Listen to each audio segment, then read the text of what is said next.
Live from Manchester Morgue mostly contains spoilers. Mostly. This is not a dream. We are using your preferred podcast provider as a receiver.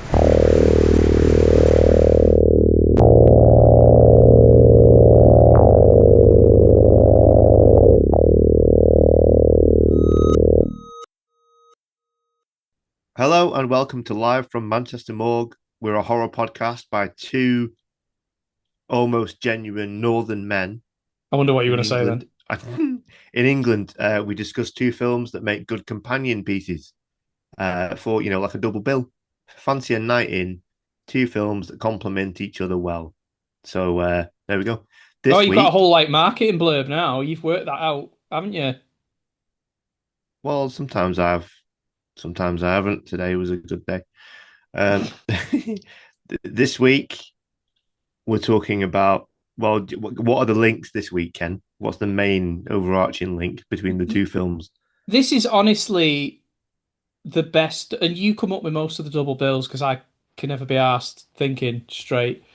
But this is honestly one of the best double bills that you've picked because I was like, yeah, these are quite similar films, but watching them, I'm like, oh shit, these are dealing with exactly the same themes. So like, I've got my blurb. Both these films find supernatural ways to tell stories of people who are living in either the aftermath or in the midst of war and Hmm. conflict and are trying to adjust to the world that has been created for them by this turmoil.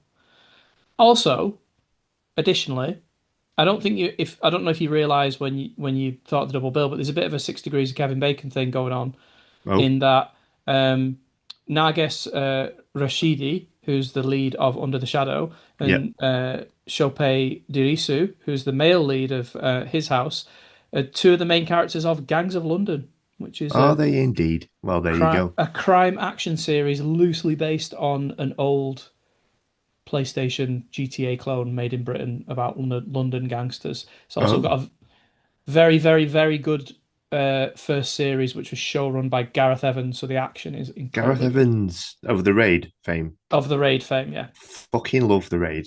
So yeah, they're both characters in that, and they're both kind of very British. But we'll get onto a bit on that because now I guess Rashidi is incredibly impressive for her performance under the shadow. But we'll get there. We'll get there. We'll get there. So yeah, the two films are His House by Remi Weeks and Under the Shadow by Babak Anvari. So yeah, essentially you phrased it far better than I would have done, but essentially yes, um, stories of people living with oppression is a good way to put it. Living under oppression, well, coming away from escaping possibly oppressive regimes, living under oppressive regimes, and the horrors that come with it, viewed via a sort of supernatural lens. And they're I both quite think scary as well. Outside of the real life horror, they're actually quite creepy. very scary, very scary. I think Mm. it's the retreat from turmoil and either not being able to escape conflict and Yeah, then even though you've ending up in a escaped it place on of one hand, yeah, yeah, and then ending up in a place of oppression, specifically in his house with the bureaucracy of the asylum seeker yeah, process in Britain. it's quite infuriating. Yeah, Yeah, and a very time. Well, I mean, it's not. I mean, what was it? 2020. 6 years in, we're still dealing with that same old shit, the same old racism that yeah. people were encountering 6 years ago and have been forever. And Um, Under the Shadow in 2016, 10 years ago, and we still yeah, have unjustified war in the Middle East. we do, and exactly. I mean, that's nothing new, is it? But I made a recent resurgence. Thank you, Donald. Yeah. Um, all right, so we'll get onto those in a bit. The hard hitting, heavy interplay in a short while. We need to do So something fun next. yeah, we haven't done a fun one for a bit, have we? No, Actually, yeah. Well, it's all all right. very Tell you what, serious. we'll pick two fun bangers for next time. Okay. Um, so news, good news. They finally confirmed that there is now going to be a sequel to Behind the Mask: The Rise of Leslie Vernon. Yeah, that's my fave news of this week. That's excellent news. The return of Leslie Vernon, I think it's going to be cool, which is entirely appropriate. Great on the nose. I love it. Um, that was it for news. I haven't got any more I'm news. sure there's more news. There I, probably is. I I haven't written any more down though. well, one of the things that came out of CinemaCon happened last week, and it's a big like, I guess it's a con of cinema, right? So there's cinema stuff. It's one of them like kind of you get peeks of clips and trailers and stuff. One of the trailers was DC's Clayface, which Oh, I've just weirdly enough, just before we started recording, I saw the first poster is out for that. This guy's looks a bit like that bit in the Matrix where Neo's mouth goes all weird and yeah, sort of joined together. He looks a bit like that. that's a good shout that actually because it always makes me think of Clayface from the cartoon when that bit in the Matrix. Yeah, yeah. But yeah, so it's I've not seen it. The trailer's not been officially released, and I'm not going to go looking for someone's cammed version on CinemaCon. I'll wait. But Mm, it's purported to be DC's horror movie, um, yeah. which is quite good. Shades of the Fly, Cronenberg's Fly is what I've heard. Yeah, and it's It's also out at Halloween. It's a Spooktober film. cool, yeah. Who's directing it? I forget because it's not Mike Flanagan. He scripted it. Yeah, he was in the director's chair for a bit, wasn't I think he was, but when I read today, he's not. He's been directed from he? It his is script by someone else. James Watkins, who recently made the Speak No Evil remake. Ah, right. Which I heard that with the one with James McAvoy. Yeah, it Is it was good? good. I think we've It talked about this on the show already because you it's a watched it, different didn't yeah, it's a different vibe to the original, but it's still good. He also made Eden Lake, so Oh, Eden Lake. Oh, he's no stranger to squirmy horror. right. So if we want to pick some fun films, we'll do Eden Lake next time. Yeah, yeah. Oh, Heaps of fun. he made Daniel Radcliffe's The Woman in Black as well. That was Oh, scary. did he? That scared me. That adaptation. I've not seen that, but then I've not seen the really, the 1989 one or whatever it is. I It's want to a watch that, the TV one. it's a famous stage show, isn't it? As well. I think so, yeah. Yeah. Yeah. Um, oh, that's news, obviously. I forgot about that as well. So there's a teaser trailer out for Evil Dead Burn. Oh yeah, I've not watched it yet. There's not much to give away. It's a teaser. It's essentially someone crawling through a house while deadites appear to be fucking up people around the house around this person. So it's people being sort of thrown in and out of shot violently, that sort of thing. It looks fun, I guess. I don't know. There's not much to go on at this point. It's very. I'm looking forward to it because it's the director of Infested, the spider horror. Was that the same guy? Because that was great. Yeah, very I very good didn't realize. film. Oh, okay. Well, I'm sold. I wasn't into Rise, but yeah, I'll watch this one then. Yeah. Cool. Well, that's good news. So Um. it's not news, right? But a bit of trivia for you, right? Oh, trivia. Pascal Laurier, okay, Mm-hmm. Marta's director, apparently Mm-hmm. turned down the chance to direct the reboot of Hellraiser. I think I remember reading that. Yeah. I don't know, but imagine how good that would have been. Yeah, that's a damn shame. Yeah, that sucks. Um. Speaking of Evil Dead, we've got Evil Dead Rise. No, Evil Dead Rise. Yeah, they've all got interchangeable titles now. So I'm going to Yeah, get it was Burns, confused the new one, in it. as I Mm-hmm. get older and I'm rewatching the Evil Dead films. I'm going to pick the wrong one off the shelf. But Rise is Lee Cronin, and we'll be speaking about him in the What Have We Watched? Oh, so you've watched The Mummy? All right, I have. let's do that then. I've only seen one thing, so you fill your boots. Tell us what you tell us what you've watched this I'm week, going and to then rattle I'll tell through. you about mine. I'll rattle through as I usually do because I've had a busy month this month. Really, really fun one. I'll promote Shudder again in the vain hope that they'll either come on our show or give us a free month of Shudder. Yeah, come on, Um, Shudder. Deathstalker, Oh, which the is remake. I remember the old one. I watched it when I was a kid. so I haven't seen the old one. I watched it after watching this new one. Absolutely fantastic. Like tons of fun. It feels exactly like a film that you would just stagger into the house pissed up when you were a teenager and just you'd find it on telly and then you'd just be thinking about it for years to come. Really, really good. The main guy, I forget who plays Deathstalker himself, but he's a very famous stunt coordinator and director. He was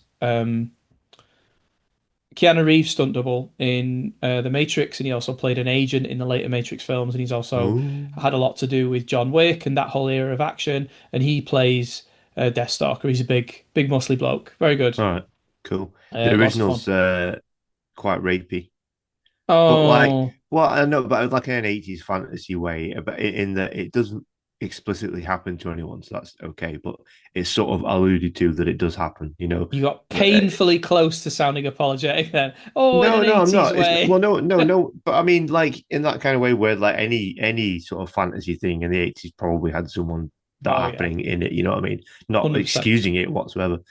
Yeah, Um, but it doesn't actually happen to anyone. It's more like alluded to that it could, you know. yeah. And you know, it's been that long since I watched it, and I think when I did, I didn't even understand what that was. Um, but yeah, no, no, not apologizing for it whatsoever. But it's that kind of it's kind of it's done in like an unbelievable fashion given the sort of ludicrous fantasy setting. It's not a traumatic sort of version of it, if that makes sense. Not Yeah, no, I don't know how to phrase it properly, but it's not offensively. It's not like you wouldn't take it seriously in the film because it's yeah. I not a mean, it's serious film. similar. I guess similar vibe to Conan. Yeah, yeah, It's same. yeah. Yeah, yeah. So yeah, Deathstalker is really good. It's directed by a guy called Steven Kostanski, who made The Void, which is a great Lovecraftian horror. Oh, yeah, the one with the cult Yeah, and in the he also hospital. made Psycho Gorman, which is a film that I will recommend to every human being that I meet from now until the day that I die. Hokey Anyone that boys. hasn't seen Psycho Gorman, aka PSG, Yeah. watch it. Moving Yeah, on he's a shoe in swiftly. then for Deathstalker because I mean, Psycho Gorman is in itself a throwback to daft 80s fantasy horrors, isn't it? Yeah, 100%. Like Dungeons and Dragons and Conan the Barbarian, all and like Yeah. really good.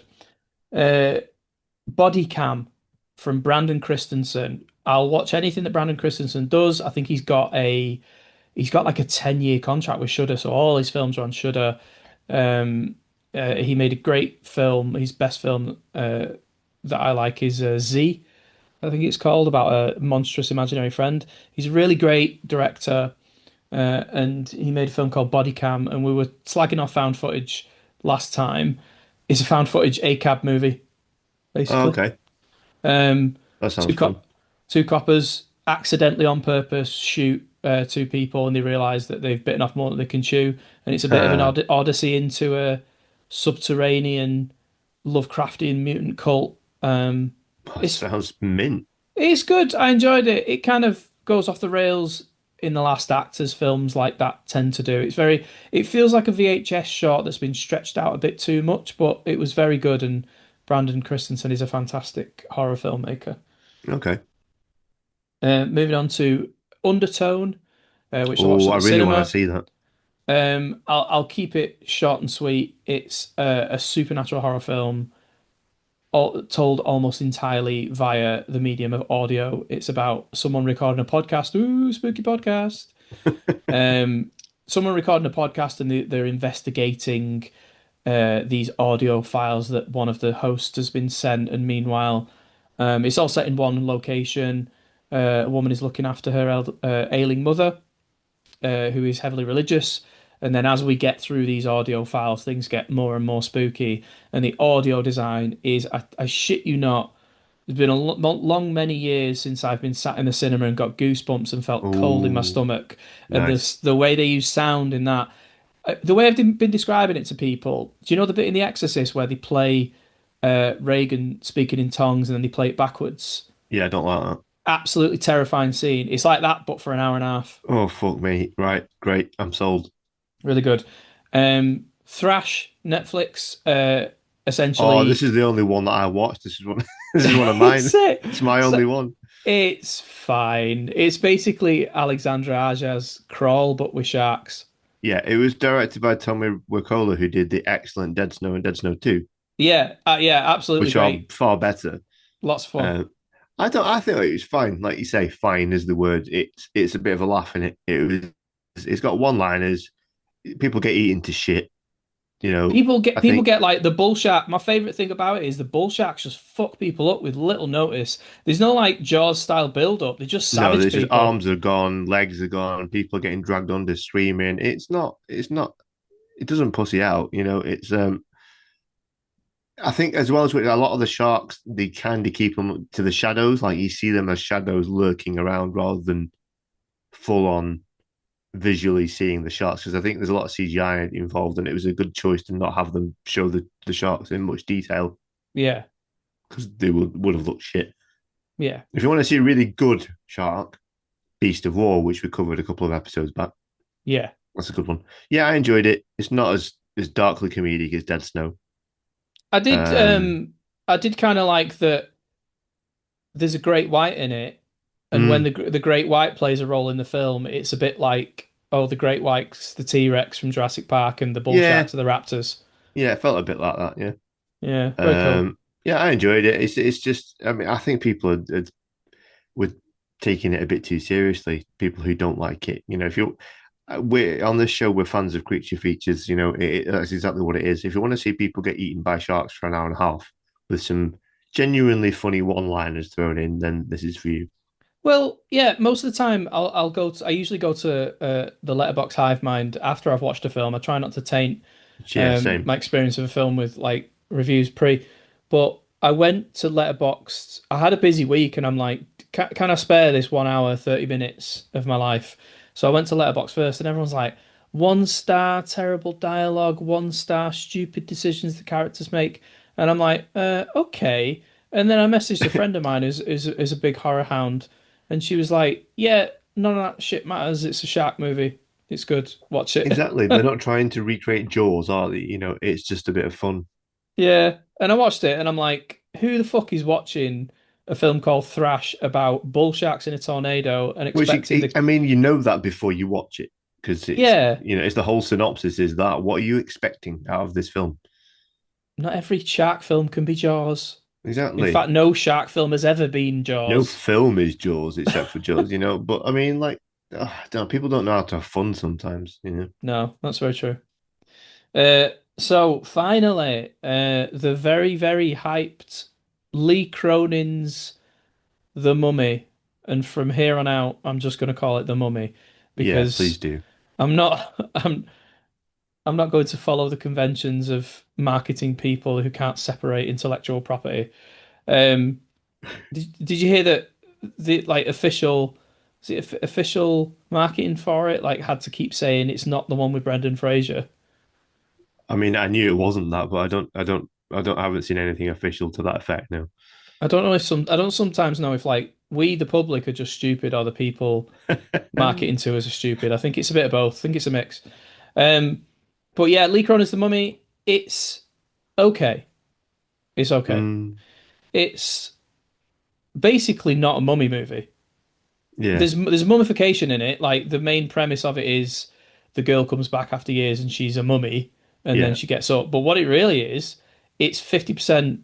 Well, it's 10% mummy, 40% exorcist, and then 50% Evil Dead. Evil Dead. Yeah, this is what I've been hearing. It's an Evil Dead movie in all but name, essentially. Yeah, it's very cruel. It's very mean spirited. It's very, very funny and goofy. The last half, in particular, when the mummified girl starts to display power, she stops being kind of catatonic. It gets full on Evil Dead, like All right. full on. Um, Do you think it's a better Evil Dead film than his Evil Dead Rise? Then,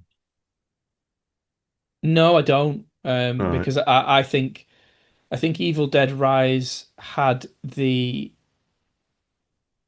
I think it had the benefit of legacy, Yeah, and you know that kind of comedically tinged, mean-spirited horror uh, was suited to that. But I don't know if you make a film like called The Mummy and then you just make another Evil Dead film. I'm not sure. I mean, I had a lot of fun, but I don't know what I was expecting. I was expecting good horror filmmaking because Lee Cronin is a good filmmaker, and I yeah. got that. But Well, yeah, it was fine.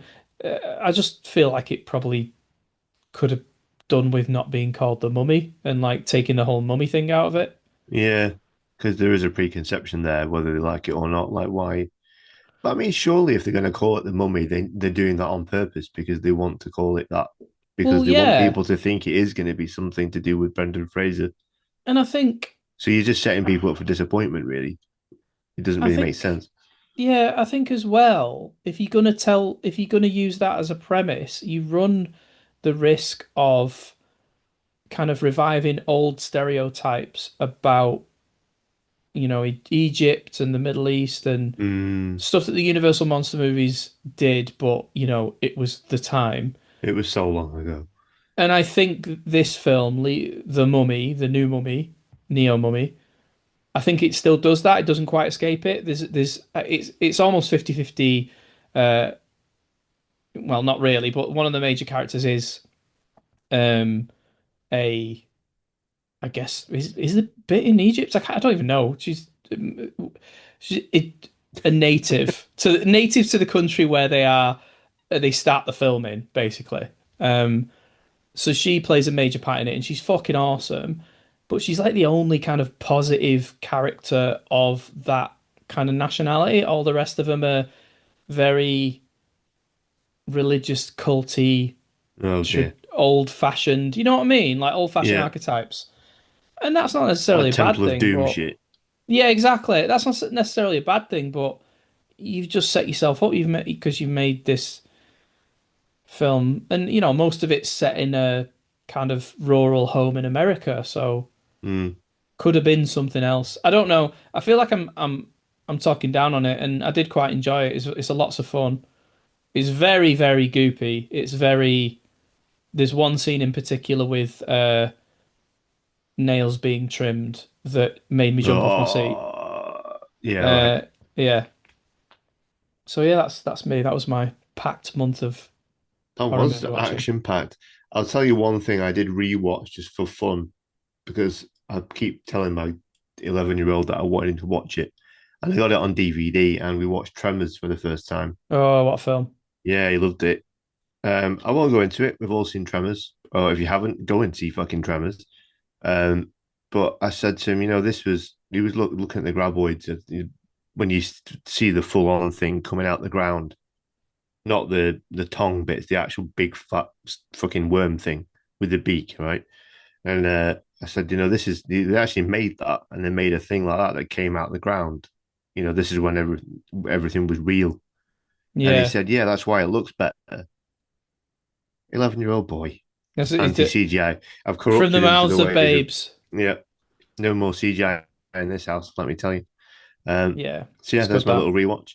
Um, so we've got quite a lot of listener stuff to read out this week. In the last episode, we announced that we were going to do a little competition because we had some little posters on the go that we were going to send out. Oh, I remember that. I'm not resting my bear on it this time. I still haven't got a frame for it. You haven't fucking ruined it. Good. No.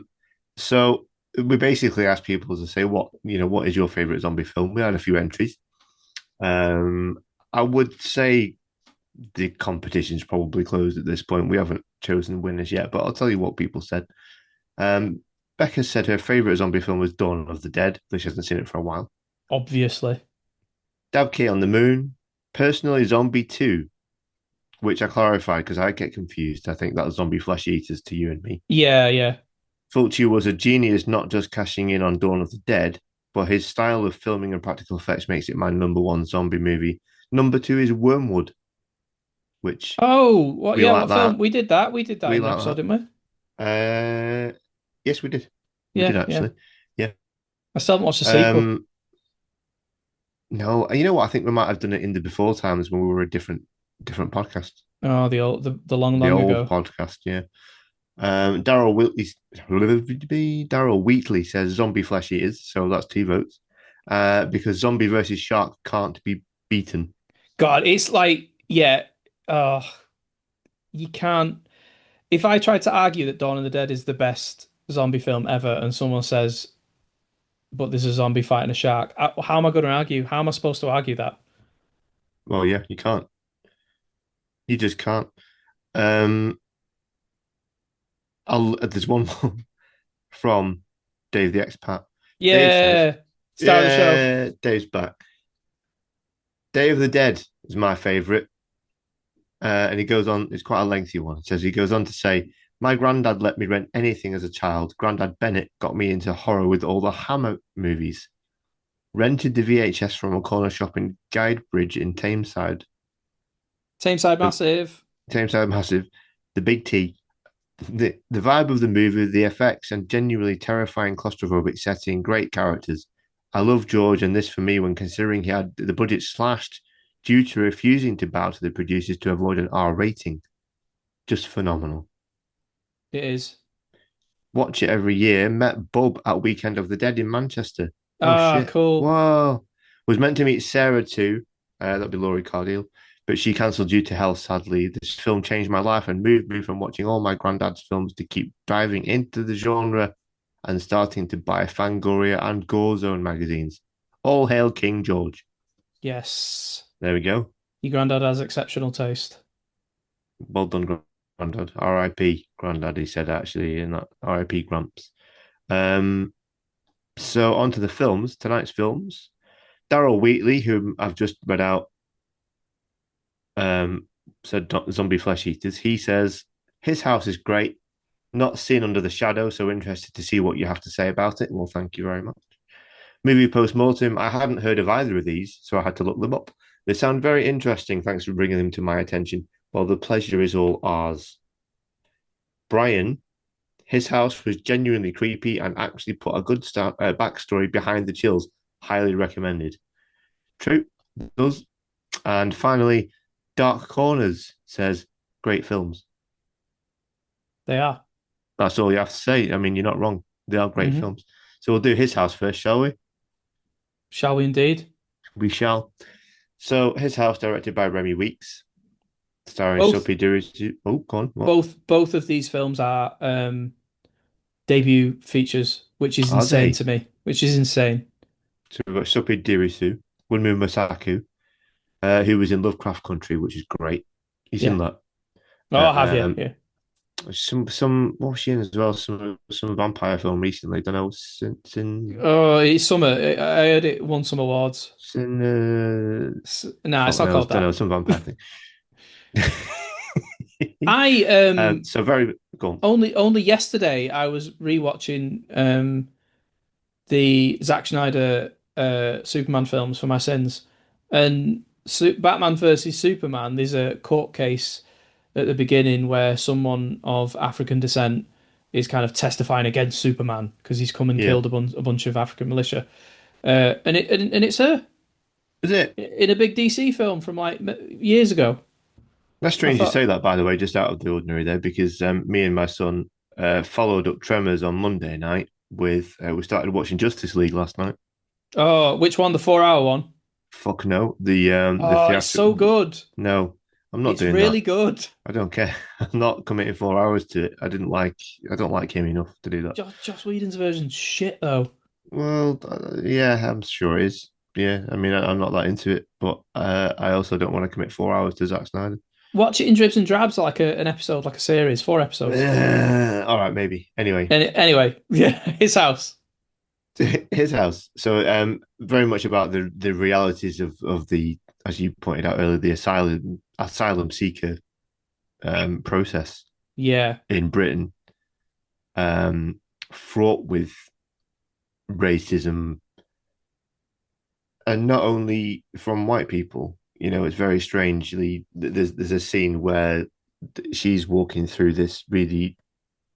It's just essentially a suburb of London because they get this house given to them, his house yeah, as it becomes, um, and they manage to make it just to show how alien and frightening that new environment is for her and would be to any immigrant. You know, it's a horror scene into itself, and nothing particularly bad happens. It's just the alienation of it, and the disorientation. She ends up becoming. She gets some abuse, but weirdly, like from some these black inner city kids, yeah, who take the piss out of her accent because she's got an African accent, you know, and yeah. it's just obviously the reality of many people every day. It's a special kind of othering that they Yeah, experience, and that scene in particular really goes through me because I mean the whole area. that they come from reminds me of like where I grew up. Yeah. Same And for me in Scotland. It was a very similar sort of type of place. I mean, I've seen that happen. Maybe not the racially tinged version, but I've seen that happen to old people all the time. Elderly people asking teenagers how to get somewhere, and you could tell that they're very, you know, they're manipulating them, and it's horrible, Yeah. horribly.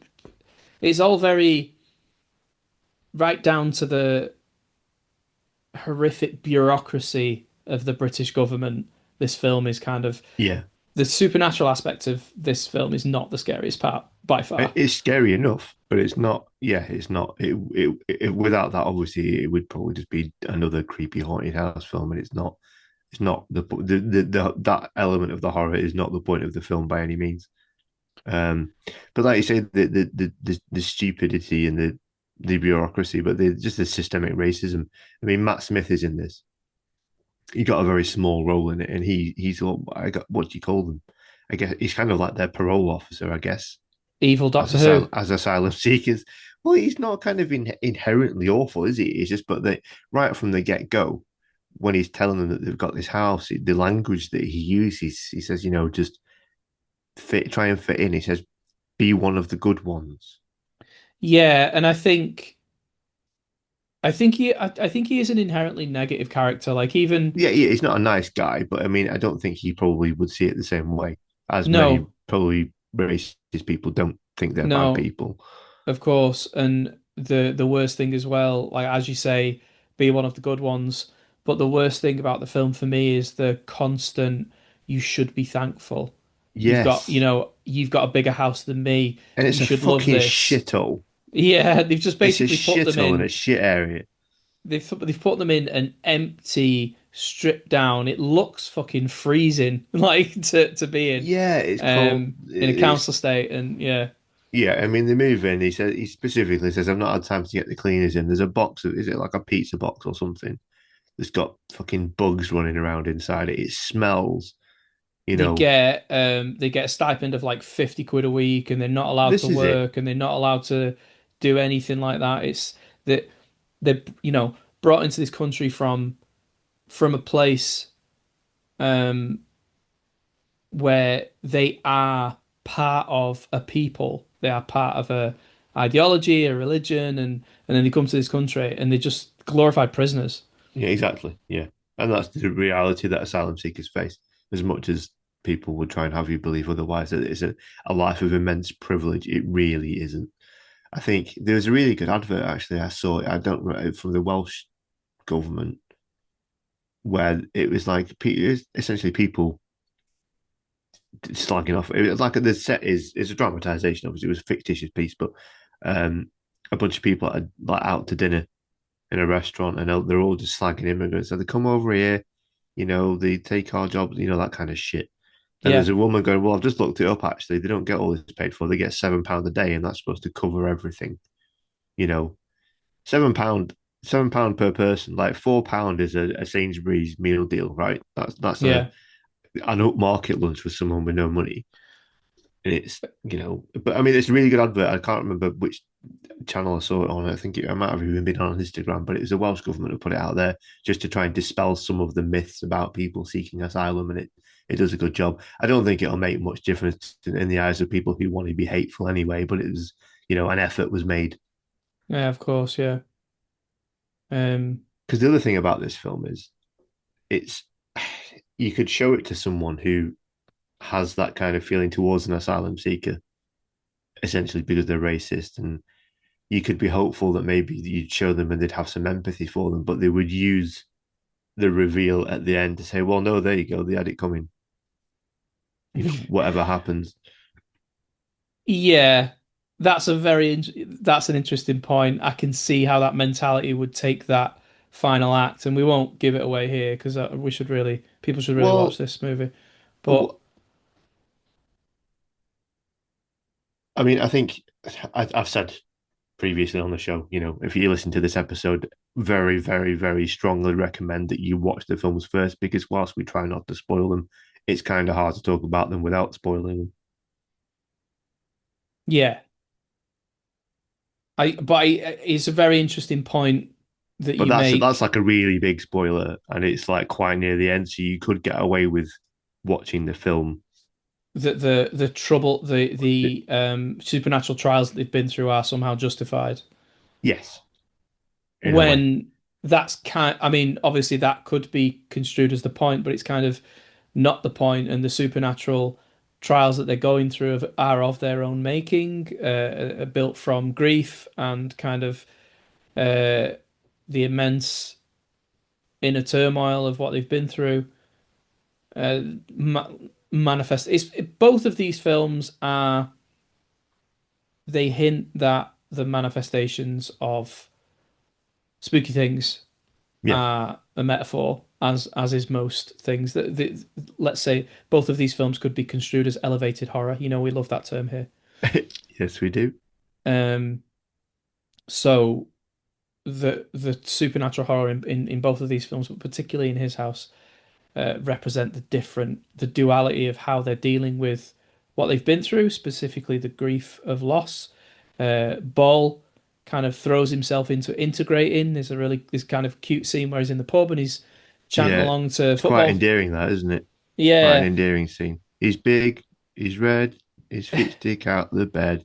Peter Crouch, and he joins in with all these guys, and it is quite a nice scene. It's just him having a nice time. He comes back and talks to her, doesn't he? He said it's just a funny song. He quite enjoyed himself. Yeah, that's a very cute scene, and that's the lighter-hearted version of him trying to integrate, trying to move past. Well, he's trying to suppress it, really, isn't he? He's trying to move past, and this is our home now. Well, I We mean, need if to you forget. he's obviously got massive PTSD after Yeah, everything they've gone through. He's mentally affected by their ordeals. I mean, they're literally the boat people that the far right are constantly fucking banging on about in our country at the moment. These people literally escaped genocide by fleeing on a boat, yeah, a terrifying boat journey across the sea to get to our country. So I mean, I assume I think they're both exhibiting signs of some kind of PTSD, and you would do having been through what they've been through. yeah. Of course, and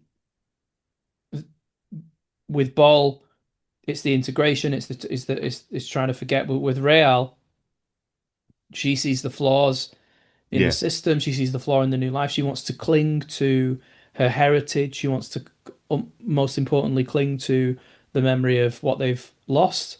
yeah. Um, and both of those sides of grief and PTSD, as you say, manifest in spooky things. And there are spooky things. We take a lot. We There talk a are lot spooky about. things. There are some genuine like horror scares. It's not all very politically motivated. I mean, that's the brunt of it, but it is still a horror film for horror reasons, not just the realities of what they've gone through. Yeah, and it's a mix of kind of paranoia, a bit of like Roman Polanski's Repulsion, sort of balls going crazy, finding things in the walls, and there's a lot of horrible kind of nightmare sequences. And then there's Yeah, the things with glowing eyes peering at him in the dark and shit. That was really creepy. yeah, and I think the titular kind of his house is a witch who pursues them and has claimed them, and this Yeah, witch, you decide what it represents, but is it the apeth they call it? yeah, yeah, a kind of demonic entity that marshals all this stuff. Yeah, Played by Javier Botet, was uh, it? who's played spindly entities in Oh, everything from he plays Tristan and Medeiros in Wreck, doesn't he? At the end of Wreck. yeah, yeah. He's also in Game of Thrones as one of the Whites. He's in The Conjuring as like the spindly man. He's in a really great film called Freehold, where he plays someone who secretly lives in someone else's flat and only comes out when they're away. Incredibly creepy. He's the guy that they tend to ask if Doug Jones is available. Yeah, I was He's thinking like the before, number like two spindly guy, we and need not through any fault of his own. I guess Doug Jones is just more established. I'm not slagging Javier Botet by any means. we need Um, like an Avengers or like of spindly guys. a spindly guys with him, Doug Jones, the guy that plays Pyramid Head in Silent Hill, the French dancer guy, like spindly demon guys. Yeah, all right, fine. Well, listeners, if you can think of any more actors famed for their spindly appearance, which is exploited in horror films, please let us know. We'll recruit them to the Spindlers.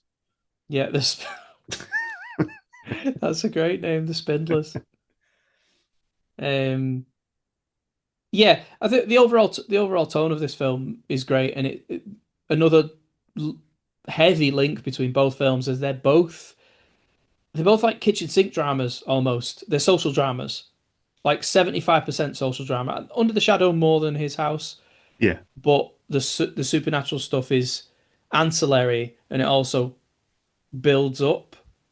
It builds up a bit more in Under the Shadow. You don't really get anything happening until like the last act, but they're yeah, both something else. They're both dramas first and foremost.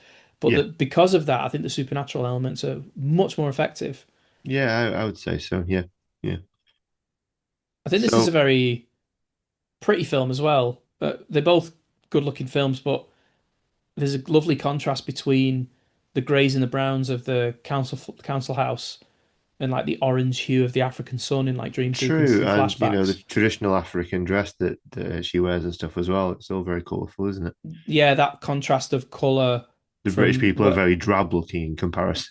well, we are. Well, We're we drab are, yeah, fucking yeah. We people. wear Yeah, black and grey shit. I mean, I and do. I we love it, eat beige things. which they do in the film. Yeah, Um, there's a really funny moment. I mean, it's not completely doom and gloom. It's largely bereft of humor because it would be misplaced. But there's a really funny scene where he's basically just been freaking out in the house in the middle of the night, having bad dreams or something is coming to get him, and he runs out into the back garden and looks up, and his neighbour's just staring at him from the window, and he just this funny little smile thing as if everything's normal, and it clearly isn't. It really made me laugh that bit. yeah. I love the kind of double down on. They reach a point where they've gone to the I don't know the council or whoever Matt Smith is representing, Yeah, and I would say it's they've probably the council, isn't it? they've told them, and then they've gone around to the house and they're taking pictures, and then by the end, Matt Smith's like, "What about the witch?" And he's like, "No, my wife killed him." Yeah, It's yeah, very kind of they've cleaned up the house and they're all they're clean now. yeah, yeah, yeah. Uh, it's very sweet. It is. So on to Under the Shadow. God, I love this film so much. Yeah, it's great. It was a good. I've really enjoyed rewatching these two because they were one time watches for me, so it was nice to catch up with them again. So Babak Anvari directed this, starring Nargesh Rashidi. Um, so by contrast, again, the both films are about the realities of living in under maybe perhaps an oppressive environment in one way. Um, whilst his house is quite, there's just an element of kind of like unease throughout the whole thing. Yeah, Where this one is fucking tense, like there's just constant tension because essentially it's about it's a woman and her daughter who are by themselves in Tehran in the 80s at the height of the escalations of war between Iran and Iraq, and the cities. There are people leaving the city in droves, and she's stuck in this like apartment building, and the threat of war grows, and there's missiles dropping outside. Like every second feels like anyone could just fucking die at any moment, which yeah. is essentially the reality of people who are living in those places. You know, And I mean that'd be horrific on its own, but yeah, then a fucking evil djinn comes into yeah. it There's as an evil yeah. fucking jinn. What are And the it's not odds? like oh, what's his name? What's the guy that played the cool djinn? Oh, the Wishmaster guy. Yeah, I it's not can't like remember his name. him. No, it's not him. There's no wisecracks. There's no Freddy Krueger style wisecracks. No, No one says this is a creepy. wishes. No wishes. Yeah, no, this is Um, the creepy fucker. Yeah. So, as you said, Gaz, set in the Iranian capital of Tehran in the 1980s during the War of the Cities, which was a merciless More of the campaign cities, of that's it. airborne attacks initiated by Saddam Hussein, one of history's greatest dickheads. Um, Yes, no and arguments there. the the thing about this is when we meet the main character, she's coming up against a very similar wall of bureaucracy than the characters in his house, in that she's asked for something and she's being refused. A bit later on, you find out something happened that stopped her from being a doctor. Yes, She was radicalized against Saddam's regime, and she stopped that. She opens the film by kind of hiding books from her doctor husband. yeah, So it's very, she's already living in this kind of externally conflict, like she's talking to this bureaucrat and a bomb goes off outside. yeah, Um, she's already living in this oppressive atmosphere. She's got the normative kind of gender oppression inherent to that country at the time. yeah. Um, Yeah, I mean, she's literally not allowed outside, is she, at night? Well, uncovered. yeah, There's a scene where something happens and she has to run away at night because she's scared and gets picked up by, the fucking whatever the. it's incredibly interesting because in typical horror movie fashion, I think so this is a woman that wants to take control of her agency because it's been taken from her, Yeah, and she has been kind of oppressed and suppressed. So she refuses to leave. She kind of disbelieves, like her husband is shipped into the conflict zone, and he's ringing her saying the news is they're going to bomb Tehran, they're going to bomb the city, and she's like, "Oh, it's just the news. Don't listen to it." So she stays and she stays, but then when the spooky stuff starts happening, she's like, "Right, fuck it, I'm going." Taking my daughter, running off, and you're like, "Yeah, you go." And then she gets pulled up and arrested because she's not wearing her hijab, yes, exactly. and then she's sent back to the apartment with the gin and the threat of Yeah, bombs yeah, because she was covered up. She wasn't covered up, which is kind of hilarious. There's a really interesting line that the copper says to her as well about it's not like before because like in the time before it was an incredibly liberal country yeah, yeah, specifically it for was. women. So it's just fascinating that whole Was it under corner of Taliban history. rule then? Did it become Taliban rule? Is that what happened? Is it? I'm not I particularly haven't up gone on the into the history. history, and I Well, won't. it's something like that, isn't it? It's some sort Yeah, of oppressive, um, very hard right sort of well, conservative regime. yeah, and I mean it's still to an extent like that with certain controls because I mean they couldn't shoot in Tehran.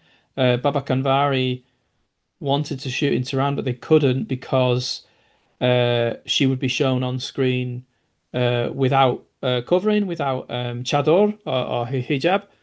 Right? Um, so they had to shoot in Jordan because they have to shoot interior scenes where she's in her apartment on her own, and no woman would wear a covering when they're just alone in their apartment. Yeah, sure. But it was still the kind of council, government, whatever the filmmaking authorities were like, no, you can't. So they for that reason they filmed in Jordan, I think. Fucking hell, that's hard line, that isn't it?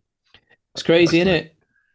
yeah, Um, but yeah, so it's basically for most of the film, it's her and the daughter, both. I don't know if that young actress has done anything else, but she's great. Um, Nages Rashidi is fantastic. She couldn't properly read Farsi. I think she could speak it, but she couldn't she read very convincingly speaks it, doesn't she? Yeah, Yeah, she couldn't read the script, so she had to call her dad and have her dad translate the script. She would write it down in like I think she called it like Fanglish, which is like her English interpretation of Farsi, and that's how she translated it for the performance, which is just mad when you think about it. yeah, yeah, yeah.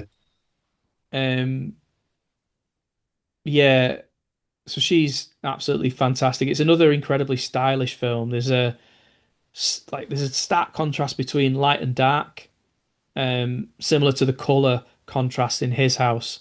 The Yeah, apartment is so bright and kind of vibrant, like primary colors, and the windows are open with the sun and in the first part of the film. But then when the lights start going out, certainly in the final act as well, when she's chasing the gin, makes it all the more effective and all the more fucking terrifying. yeah. Well, I mean, the title "Under the Shadow" isn't just it's not like a a poetic reference to her living under the shadow of a regime, which it obviously is alluding to, but literally, quite literally, there's a lot of contrast, as you say, and a lot of light and dark, and a lot of shadow in the film, and things, lurking in the shadows. Yeah, and I mean, going back to the feminist aspect, Babak Anvari said it's a film that focuses on repression and what he saw as a key aspect of horror, which is, a woman living in a man's world and under that shadow. And I think there's a lot to be said that the brightest parts of the film are when she is with her husband. They're kind of almost artificial.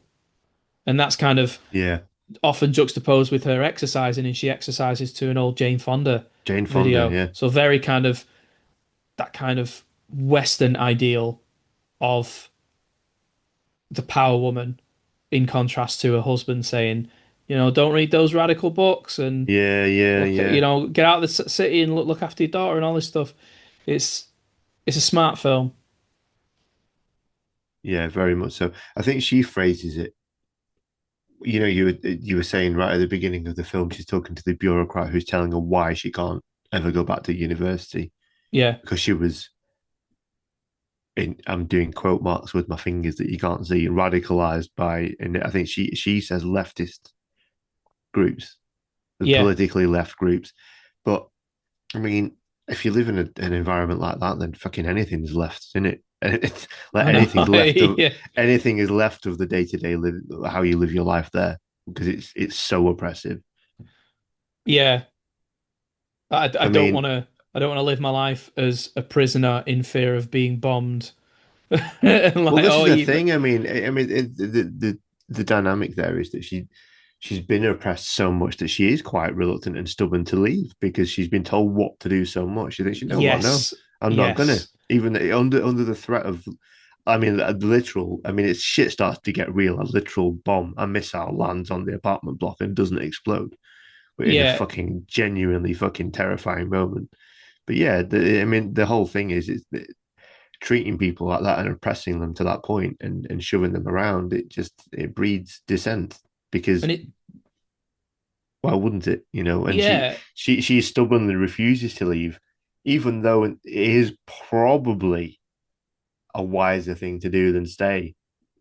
Big, but she makes the decision to stay initially because it came through to me that she was just tired of being told what to do. it's her only way to take control back. And Yeah, unfortunately, it's kind of it it's was a very hubris dangerous way to because do it, but that's the only yeah, thing she could do to reaffirm her own agency as a woman, essentially. yeah. And then she stays too long, and the gin comes, and it's Then the gin genuinely comes. fucking terrifying. It is. What There's is a it? It's because that's obviously like there's a metaphor there, isn't there? Because it's represented by it's not a hijab, is it? But it's a garment. It's a covering garment, isn't it? so Babak Anvari says that I say he says as if I've like met him down the pub. Yeah, just last Um, night when you're on the phone, yeah. yeah, but best mates. He says that it was one of the it's a stylistic amalgam of the stories that he was told as a kid about gin. And I think he said there was one story where someone's walking down the street and there's an old woman like with a hood, uh, limping down the street, and it turns around and it's the gin, and it gets you under the hood Oh, and takes you away. So that imagery comes from his actual nightmares that he had as a kid from being told these stories about gin. right, okay. Um, and there's that theme in. There's the very similarity with his house of the decay. In his house, it's the holes that Ball is trying to find behind the walls and thinking things are infesting the house. In Under the Shadow, it's the crack in the ceiling that the bomb impact has caused. Yes, Uh, which keeps sort of swelling and getting wider, doesn't it? yeah, and then there's this kind of force that wants to take her daughter from her. Um, and there's several manifestations of it towards the end of the film. There's a lot of this film is mostly build up, and you need that to make it the final act so effective. There's a bit under the bed that Oh I, yeah. I I'd half forgotten it, and I'm like, I'm sure there's a bit that terrified me when I first watched this. And I watched it, I'm like, that is a horrible image. It's, I mean, watch the film with, like Gaz Yeah, said, just in David's case you house. haven't seen it, let's not spoil that bit because yeah, just be prepared. It's Yeah, way better than that bit in Poltergeist. yeah, the The imagery, fucking clown. the image is, oh God, Yeah, it's it's horrible. crazy, and none of it is overblown. It's not, orchestra music. It's not. Most of the scares happen without a musical cue, and it makes it so much more effective. Ironically, there, that scene we were talking about in his house where she's walking around in the suburbs for the first time, that is accentuated with like kind of a quite a horror inspired score, isn't it? Yeah, To heighten that, and as we pointed out earlier, nothing outwardly scary in a horror genre fashion actually happens, but the music really amplifies how scared she is and bewildered she is and out of place she feels it's just because of the so score. so alien, and not to suggest that those characters themselves are alien, but imagine what they feel like in this kind of alien landscape. Yeah.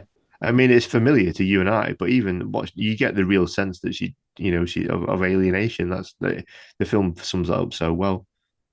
Yeah. What else can we say about Under the Shadow? It's really fucking scary. Under the Shadow 2, Electric Boogaloo. That's no. uh, There is no under. I mean, but again, like as with his house, it's a timeless piece in a way because sadly history keeps repeating itself. We're in a place where this is happening again in the world. We're in a place where the anti-immigrant rhetoric is happening in the world, in our country a lot. You know, it's quite depressingly bleak in many ways. yeah, and So it's on that cheerful note, well, yeah, but as I said, both debut films, and Babak Anvari, who is an English speaker who lives and works in I think the UK or America. Those two close neighbors, the UK and America. yeah, we're Um, the best, probably the best, greatest ally. I heard yeah, someone the say the recently. the superpowers. He For his debut film, he really wanted to make this. I think he made a couple of shots after film school, uni. He really wanted to make this, and everyone's just like, a film set in 80s Tehran in Farsi, you fucking mad. And he's like, no, it needs to be, this needs to be my first film. And it's such a calling card. He's made a Yeah. couple of films.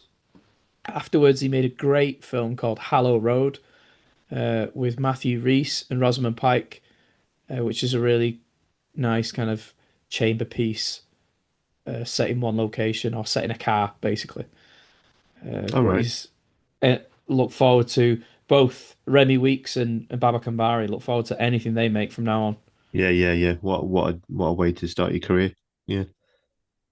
Well, I think we'll leave it there unless you've any burning desire to say anything else. You know what I've realised? I didn't introduce you this time. I didn't say I'm Gary and this is Ken. Hello, Ken. Could have swore you did. Well, I didn't. Hello, Ken. Don't remember. I don't remember saying hello. I'm doing it Hello. now. Hello, Ken. Hello. All right. So I've been Gary and Ken's been Ken. Um, Well, yeah, you just said. I know I'm saying it again just in case someone wasn't listening. Right. So don't despair. We'll pick something fun next time. Doesn't all have to be bleak and miserable, doesn't it? We'll find some joy in something to brighten your day up in a couple of weeks' time. Tell us your suggestions. We like fun. If you got this far into the show, tell us tell us what you think about what we should cover in the future. We're always open to that sort of thing. Yeah. Thanks for listening, as usual. And until next time, take care of yourself. Goodbye. Take care. Live from Manchester Morgue is an independent horror movie podcast, researched, written, produced and hosted by Gary Hames and Ken Talbot. New episodes air every 2 weeks on Spotify, Apple, YouTube and all major podcast providers. You can help us grow by leaving a rating or sharing the show with like-minded friends. If you want to get in touch, you can leave us a comment or email us at killertunes976@gmail.com.